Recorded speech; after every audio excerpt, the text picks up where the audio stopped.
Nah, di sini ada contoh Mary Riana ya. Nah, ada yang kenal nggak Mary Riana? Pernah baca ya? Pernah mungkin lihat videonya atau apa? Nah, ini kalau dilihat dari kisahnya, ini juga termasuk orang-orang yang mungkin rezekinya terbatas, banyak kesulitan pas mudanya, mau bayar sekolah itu sulit karena waktu itu mungkin eranya era kerusuhan ya. Era kerusuhan, dia pindah ke Singapura, nih banyak masalahnya. Tapi bisa kita lihat sekarang, mungkin kalau kita melihat orang ini adalah orang yang happy ya, umur lah, udah kaya raya. Tapi biasanya orang melihat orang yang berhasil itu pas ketika dia berhasil. Zaman susah ya, mungkin kalau kita diajak susah bareng juga nggak mau. Tapi ini yang kalian harus pahamin ya, dia dari nol loh. Bisa dibilang sulitnya banyak lah, saya nggak tahu semua, tapi merupakan orang yang sukses yang dari bawah. Kesulitan banyak.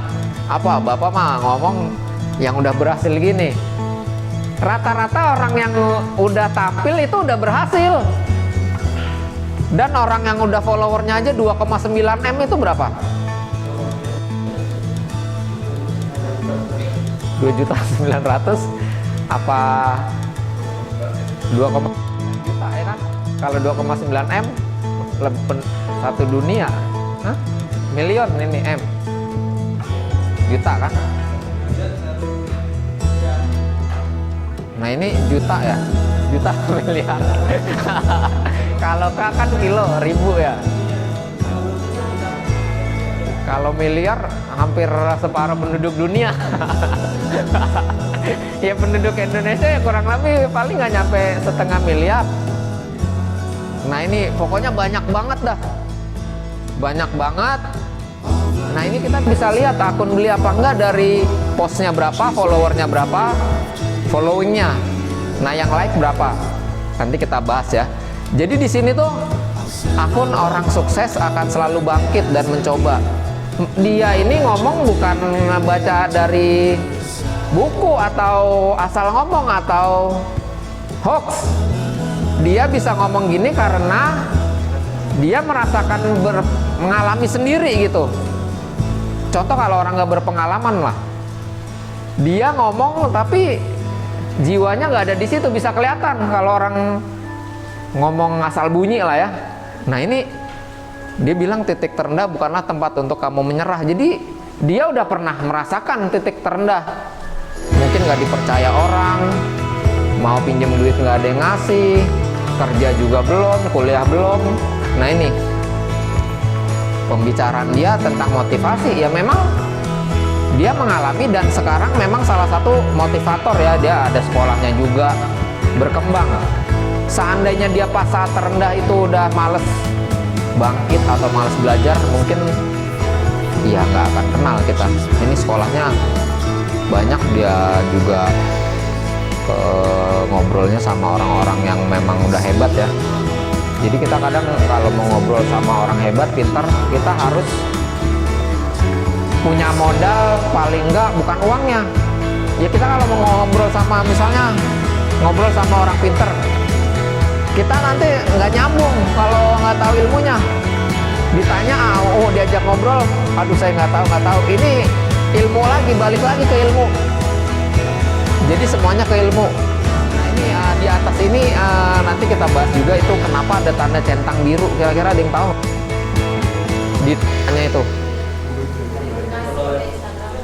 Nah, itu dari Instagram ya, dia udah dicap sebagai public figure.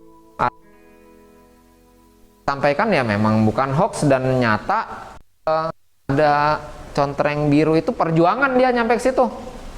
Jadi kita melihat dia, itu mah baru lihat gini kayaknya gampang pak bikin kayak gini. Ya kalau gampang kalian buktikan. Jadi sekarang tuh kita bisa nilai orang dari akunnya ya, isi akunnya, tampilannya dan lain-lain. Ya kalau saya masih dalam posisi belajar lah, jadi kita ya nggak ada apa-apanya kalau saya sama Mary Riana, tapi kita sharing hal-hal yang positif. Nah, ini Mary Riana ditempa dari mulai kehidupan di sekolah yang cukup sulit, terlebih masalah uang. Jadi kalian jangan berpikir, Pak saya begini-gini. Beliau kalau nggak berjuang untuk ke arah yang lebih baik, itu pasti udah jadi orang biasa aja dan kita mungkin nggak kenal ya. Tuh awalnya juga, kalian bayangin dulu dia menyebar brosur. Kalian tahu brosur ya? Sekarang nggak ada brosur lagi, nyebarnya cuman pencet aja begini-begini nih. Nah ini menyebarkan brosur. Tuh, kena penipuan investasi bodong, gagal menjalankan program. Dia banyak kegagalannya, banyak jadi korban, kerjanya juga banyak. Dia banyak belajar. Jadi kalian harus positive thinking. Orang-orang yang maju itu, yang berhasil, dia banyak belajar deh. Nggak mungkin langsung di posisi yang hebat. Ada malas, ada penyesalan, macam-macam campur aduk. Nah ini waktu itu ya, sukses Mary Riana itu dulu di Jakarta memang lagi ada kerusuhan lah ya. Dia berangkat ke Singapura. Tapi ke Singapura juga uangnya pas-pasan. Karena waktu itu memang lagi kerusuhan ya. Nah, tapi dia berhasil menjadi tenaga penjual produk keuangan. Satu poin yang ingin saya sampaikan di sini, yang paling sukses dan bisa usaha itu biasanya orang yang bisa jualan. Jadi kalian jangan malu. Itu kalian lihat deh, nanti kita pelajarin semua orang-orang yang berhasil lah. Google, Facebook, Instagram, WhatsApp, itu mereka menjual ide.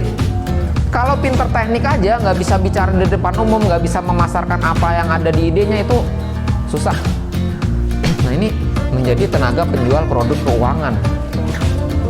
Ini hal yang sulit ya, kalau dia nggak tahu ilmunya jualan, nggak tahu produknya, nggak tahu ilmu keuangan, itu agak sulit. Nah ini dia juga punya buku, bahkan ada filmnya ya. Mungkin di YouTube ada kali filmnya. Bisa ditonton lah, kalau Indonesia bajakannya banyak kayaknya.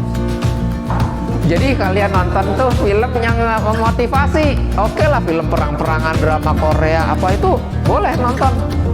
Ya kadang-kadang drama Korea itu juga banyak motivasinya. Jangan yang terlalu nangis bombay. Itu kita kepikiran. Nah ini ada bukunya tuh, Mimpi $1 Juta. Semua berawal dari mimpi. Intrapreneur. Nah ini ada juga Instagram. Di sini ada tertulis 177 post, 1000 following. Nah ini buat kamu yang suka ngeluh besok Senin. Bukan kamu aja, saya juga kalau Senin ngeluh. Udah Senin aja, kayaknya Minggu sebentar banget. Nah itu pasti normal. Bukan kalian, bukan Pak Adi, bukan Pak Cesar, saya juga. Jadi manusiawi gitu. Jangan nggak kenal males, nggak ada. Kamus males tuh semua manusia punya. Memang dari Tuhan sifat males itu menempel. Harus dilawan. Kalau males-males, Senin males, Selasa males, males terus. Minggu kadang kita udah males gerak. Nah itu males, itu umum lah ya. Nah ini bisa dilihat intrapreneur ya. Ini salah satu Instagram adik saya ini yang punya. Jadi dia punya beberapa akun dan saya banyak belajar dari dia. Bisa saya bilang dia itu usaha tanpa modal. Tapi dia belajar dulu yang banyak untuk menyebarkan ilmu-ilmu. Akhirnya ilmu-ilmu beliau sebarkan, orang banyak yang suka, like, datang ke seminarnya. Nah ini jadi jangan beranggapan jadi pengusaha itu yang berhasil itu perlu modal yang banyak. Modal kalian ilmu sekarang, ilmu share. Kayak kemarin saya lihat di Instagram orang, dia nggak punya, mungkin kalian lihat ya, dia gelandangan, tapi dia pintar masak. Ada yang posting, akhirnya karena yang posting itu baik, Ini orang gelandangan, tapi cita-cita dia pingin memasakkan orang lain. Dia pinter masak, dimasakin semua. Akhirnya dia dikasih truk dan dia biasa jualan di truk. Itu ada di orang Amerika kalau nggak salah. Jadi benar-benar era sekarang itu era-era dulu nggak dipakai dulu. Dulu kita kalau mau jualan harus di pinggir jalan, harus di ruko, tempat strategis. Sekarang enggak. Nah ini sekarang dia modelnya ya bikin buku. Bikin buku, dia jual laku. Pertanyaan kita coba, kita nggak usah kita lah, saya pribadi ya bikin buku dijual, belum tentu ada yang mau beli. Jadi ini tuh efeknya itu banyak. Kalian sharing positif, kalian punya ilmu, share ke teman-teman, ilmunya nambah, maju, bisa ngelola lain-lain, dibukukan, baru ada yang beli. Kalau sekarang kita jualan buku belum laku. Nah ini dari intrapreneur ya, nanti kita bahas intrapreneur itu apa, entrepreneur itu apa.